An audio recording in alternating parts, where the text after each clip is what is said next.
Sa kalagitnaan ng umiigting na laban para sa pagkapangulo ng 2028, tila maliwanag pa sa sikat ng araw na lulusot si Senador Raffy Tulfo ayon pa sa isang political expert. Ito ay napatunayan sa kanyang pagiging nangunguna sa isipan ng mga botante. Ayon sa isang survey ng Pulse Asia na naglalagay sa kanya sa unahan kaysa kay Vice Presidente Sara Duterte para sa posisyon ng pagkapangulo. Ngunit syempre, ang isang survey lamang ay isang larawan ng isang politikal na sandali na nakatigil sa loob ng isang hindi tiyak na panahon. Pero ngayon ay April 2024 pa lamang, at ang halalan ay sa May 2028 pa. Maraming bagay pa ang maaaring mangyari. Si VP Binay ay nangunguna sa mga survey para sa Pangulo noong 2016. Ngunit sa halip na pahinain ang katanungan kung tatakbo ba siya o hindi, agad niyang inamin na tatakbo siya. Nilahukan ng kanyang mga politikal na kaaway ang kanyang alegadong hasyenda Binay sa Batangas. Kanilang nilapatan din ng pansin ang alegadong mga kaso ng katiwalian sa City Hall ng Makati. Ang social media ay nagmistulang mapula sa mga mapanirang akusasyon. At unti-unti nang bumaba ang numero ni Binay hanggang dumating si Rodrigo Duterte sa eksena na parang kidlat mula sa Davao. Kaya't hindi ako nagulat nang sa pagtatapos ng kanyang palabas na wanted sa Radyo 5 noong Lunes. Hiningi ng bagitong senador na alisin ang kanyang pangalan mula sa listahan ng posibleng kandidato sa pagkapangulo para sa 2028. Na una-una, nag-start yan, sinasabi niya na spliced yung video. Ngayon, ako mismo, bago tayo gumawa ng komentaryo dito, binasa ko yung buong episode ng Raffy Tulfo in Action na yon. At yung mga naman nagpapakita, halimbawa doon sa TikTok at saka sa Facebook, sa ibang larangan ng social media, sa iba-ibang mga platforms sa social media, nakikita natin na kinuha yung isang portion ng kanyang mga sinabi. Ngunit, doon mismo sa ating pahayag, binasa natin, sinulat natin at binasa ng buo ang kanyang sinabi. Including yung mga umpisang-umpisa pa lang, although tinanong niya kung bakit niya iniwan yung kanyang kasintahan, kung bakit bin-break off niya yung kasal or hindi niya gustong ituloy yung kasal, tinanong naman siya ni Senator Tulfo, matapos niyang sagutin na, yun nga, marati kaming nag-aaway, kinukuha daw ni Ma'am Daisy Ray yung kanyang ATM, hindi pa daw sila kasal at gusto niyang ibigay ito sa kanyang nanay. So ang sagot ni Senator Raffy doon ay, alam mo sir, duwag ka. And then sinabi niya, paano ka malamang daw kapag nasa encounter, tatakbo siya habang sumisigaw ng mama. O kaya magtatalokbong, magdadasal at hahanapin ang nanay niya. Tapos, sabi ni Sendong, what you read in your post live stream is correct. Mas masakit nga panoorin ng buo. Binuo ko talaga, pinanood ko ng buo. At nakita ko kasi may portion pa doon na nananakot pa sila na maaaring kasuhan o kakasuhan siya ng dalawa, administratiba doon sa Philippine Army at saka ng unintentional abortion at saka vowsy. Bilang isang litigator, alam natin na although posible yung mga charges na yon, alam din po natin na base dito sa ebidensya at base dun sa facts itself, ito ay simpleng breach of promise to marry. Ang breach of promise to marry po ay isang civil case. At sa civil case na yon, danyos lang po ang maaaring masingil dun sa tao na nag-break off nung kanilang kasal dahil naghanda na yung partner. Pero dito, gusto pa nilang itulak dun sa unintentional abortion at saka vowsy. Dahil daw na-stress yung babae dun sa pag-break off niya ng kasal. Unang-una, hindi po makakonsider na abuso ang pag-break off sa kasal.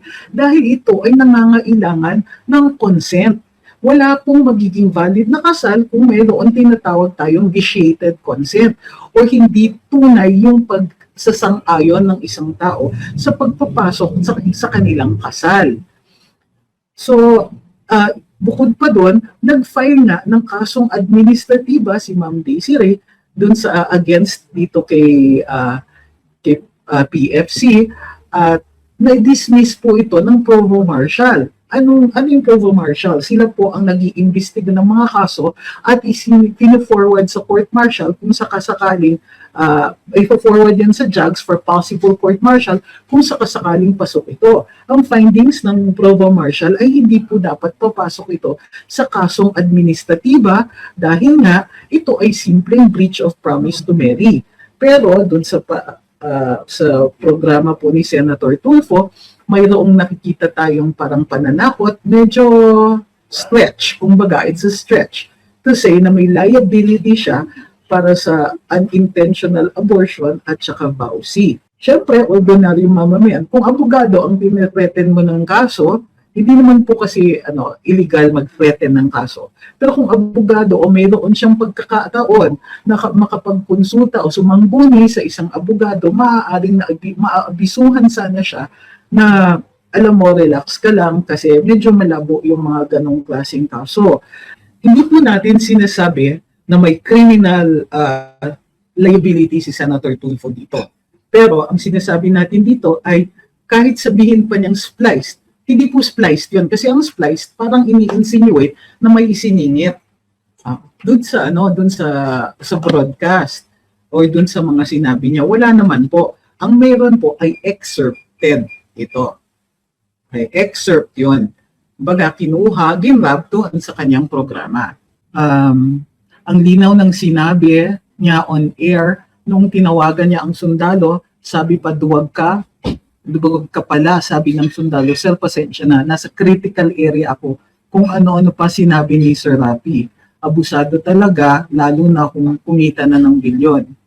Well, ang mas concern ko nga dito ay yung lack of reasonableness dun sa kanyang interchange with ang tawag niya dito ay corporal canlog, pero dun sa isang statement ni PFC. So at any rate, a few days later nga ay pumanaw nga nabaril siya sa encounter. Nasawi siya sa encounter. So ang second insinuation ni Senator, so hindi po ako sang-ayon dun sa term na ginamit niya na ito ay spliced.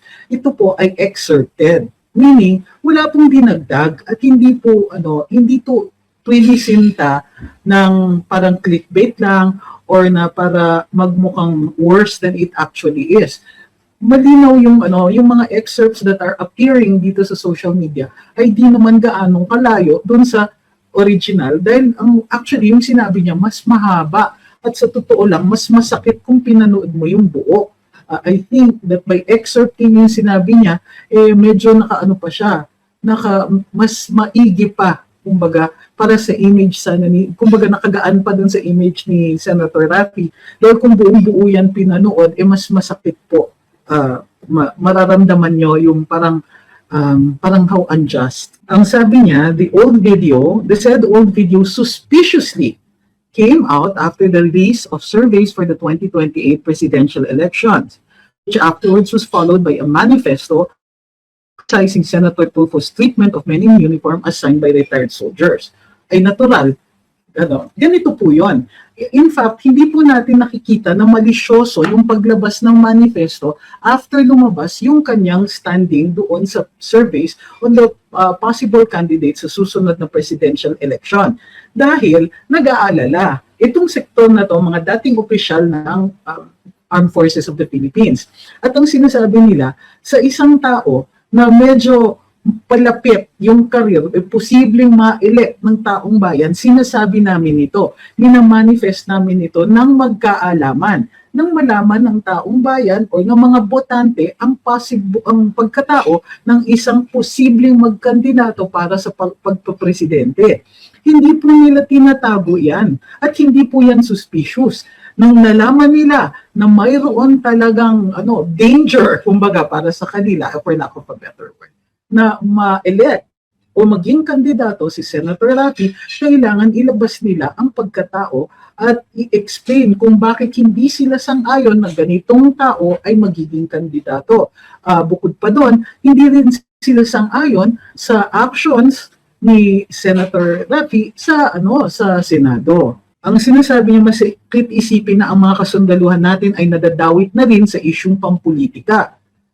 Hindi po ito politika. In fact, hindi nga nila sinasabi na they prefer somebody else over Senator Raffy. Hindi po ganon.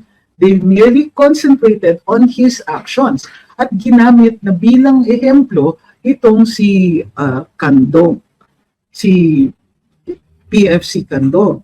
Ang hindi niya masasabi na ay politika lang ito dahil buong tapang na nagpirma ang ating mga dating opisyal ng AFP sa kanilang manifesto.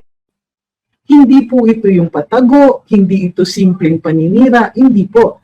Sinabi nila at backed up naman, sinabi nila ganito ang nangyari at they took offense bilang mga dating opisyales ng AFP. Alam nila na isa sa pinakamasakit at pinakamabigat na paratang ang tawagin kang duwag. So, yun po ay ilang ulit na sinabi doon sa video ni Senator Raffy. Masakit isipin na nadadawit ang mga kasundaluhan sa issue ng pampolitika marahil hindi nila alam na sila ay nagagamit lamang. Parang medyo, excuse me, mga opisyales po itong mga pumirma. In other words, binasa nila yan at alam nila yung konteksto. Ginagamit lang kayo para sa kandidatura ng iba. Wala naman pong ganon at wala silang binabanggit na ibang kandidato na posibleng mag-benefit sa kanilang manifesto. Sabi niya, lalo na sa usaping ito na halos mag-4 na taon na ang nakaraan.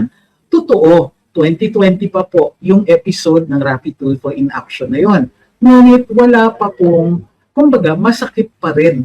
At ginagamit lang ito bilang ehemplo. Ang sinasabi ng ating mga former officials sa AFP ay ito isa sa examples ng kanyang attitude, ng kanyang actions, at saka ng kanyang, kumbaga, yung mga masasakit na mga nasasabi in his program.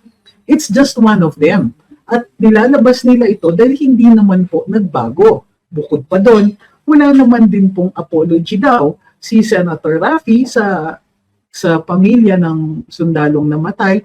At although, to be fair, tayo lang nagsasabi, to be fair, si Senator Raffy ay nagpahayag ng kanyang pakikiramay sa pamilya noong Yumao. Gayunpaman, hindi po ito na-erase. Hindi po na-erase yung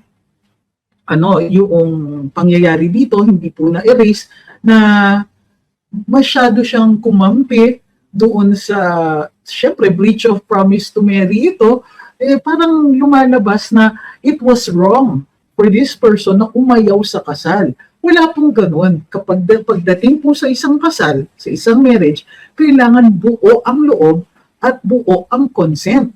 Kapag hindi buo ang consent, then alam po natin na nag-aalinlangan yung tao, wala namang divorce dito sa Pilipinas.